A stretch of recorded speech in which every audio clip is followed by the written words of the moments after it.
उनका वहम है। आज हमारे साथ जितने लोग जुड़े हैं या जुड़ रहे हैं उनका तो नीचे बचा ही कुछ नहीं है, सब नीचे खोखला हुआ पड़ा है। और जब खोखला हो गया है तब उनको चिंता हुई है कि अब मैं जाकर के अपने सब कुछ संभालना चाहिए।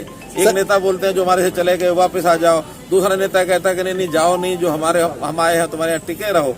जितना जन समर्थन हमारे पास चाहे पिछले चुनाव में मिला है चाहे इस चुनाव में मिलने वाला है, इस बौखलाहट के कारण से बातें कह रहे हैं। लेकिन हम आपको बता रहे हैं कि हमने पिछले 8-8.5 साल के अंदर और केंद्र की 9 साल की सरकार के अंदर जो भी चीजें जो उपलब्धियां जनता को दी हैं, जनता उसमें ओवरवेलमिंग जिसको कहना चाहिए एंथुसिज्म में है। और उस एंथुसिज्म के कारण से अब जब वो हिलता नजर आता है फिर उनका गणित भी गड़बड़ होता है। तरह तरह की गणित में उल्टी सीधी भाषा बोलते हैं, कभी ऋण की बात करते हैं, कभी बजट की बात करते हैं, कभी कोई बात करते हैं। इसलिए इस समय, और मैं दूसरा भी कहता हूँ कि हमारे भूपेंद्र हुड्डा यदि कांग्रेस के लिए कुछ काम करते तो हमको लगता है लोकतंत्र में एक मजबूत विपक्ष के नाते शायद तो बात कर रहे होंगे। वो कांग्रेस के लिए भी नहीं कर रहे हैं, वो तो खुद अपना काम और अपने बेटे का काम, दो चीजों को जानते हैं। बापू बेटा की पार्टी आगे बढ़ती रहे, ये उनका टारगेट है, उद्देश्य है। कांग्रेस पार्टी के नाते तो नेता जो देखिए जो बिल्कुल उसी समय मौके पर कोई बात ध्यान में आती है हम अपने अधिकारियों को बताते हैं, जो तो हल करने की तुरंत हल करते हैं। सरकार की जितनी भी स्कीमें हैं उसकी जानकारी देते हैं, उससे उनका फीडबैक भी लेते हैं। आपने देखा कि हर चीज का फीडबैक, बहुत अच्छा फीडबैक मिला, चाहे वो नौकरियों की बात थी, चाहे आयुष्मान कार्ड की बात थी, चाहे वो स्वामित्व का विषय था। ऐसे सब विषयों के ऊपर अच्छा फीडबैक अपने को मिला है।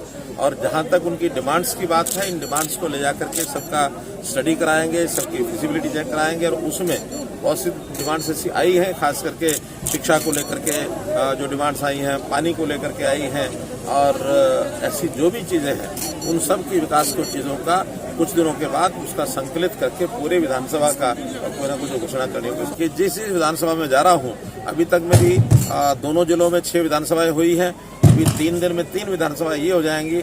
हर एक विधानसभा का लगभग ये 15 से 20 दिन का समय लगता है उन सब चीजों को इकट्ठा करके एक साथ है। उस खींच मिटाने के लिए वो बोलते हैं, और खींच कोई मिटाए तो मेरे बस में नहीं है।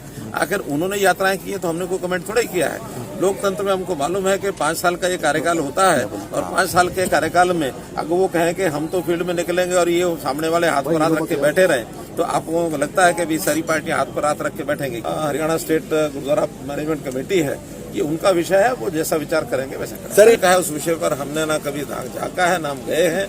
अभी चूंकि ऑल इंडिया लेवल के सारे विषय हैं, दिल्ली में वो लोग बैठे हैं, संपर्क भी कर रहे हैं। अब आज जो बयानबाजी चल रही है इसमें सुप्रीम कोर्ट ने भी बीच में दखलंदाजी करके और एक FIR लिखने की बात कही है। तो इसलिए जो बातें हैं, जैसा कोर्ट के आदेश के ऊपर FIR हुई है उसका निर्णय जैसा होगा वैसा होगा। सभी को प्रदेश में मैं जहाँ तक समझता हूँ कि जितने विवाद होते हैं, जितना लिटिगेशन कोर्ट्स में है, आज की डेट में सबसे ज्यादा लिटिगेशन अगर कोई है तो लैंड्स के मामलों को लेकर के है। उसमें भाई भाई का झगड़ा भी है, उसमें इलीगल एनक्रोचमेंट भी है, उसमें पंचायत की जमीनों के झगड़े भी हैं, उसके अंदर मलकियत को लेकर के बहुत तरह की चीजें ऐसे चल रही हैं। हमने इसकी शुरुआत कर दी है। इसमें पहले तो लैंड की 1-1 इंच की मेजरमेंट उसको हम कर रहे हैं, फिर उसमें स्वामित्व के नाते से गांव में लाल डोरा उसको हमने खत्म किया है। बाहर के एरिया में हम उसमें लार्ज स्केल मैपिंग ये कर रहे हैं। शहरों के अंदर एनक्रोचमेंट ना हो, ड्रोन के दृश्य के माध्यम से उस काम को हम कर रहे हैं। डिजिटलाइजेशन ऑफ लैंड रिकॉर्ड्स ये सब हो रहा है, ताकि जो क्लियर कट लैंड्स है उसमें कोई आगे समस्या ना आए।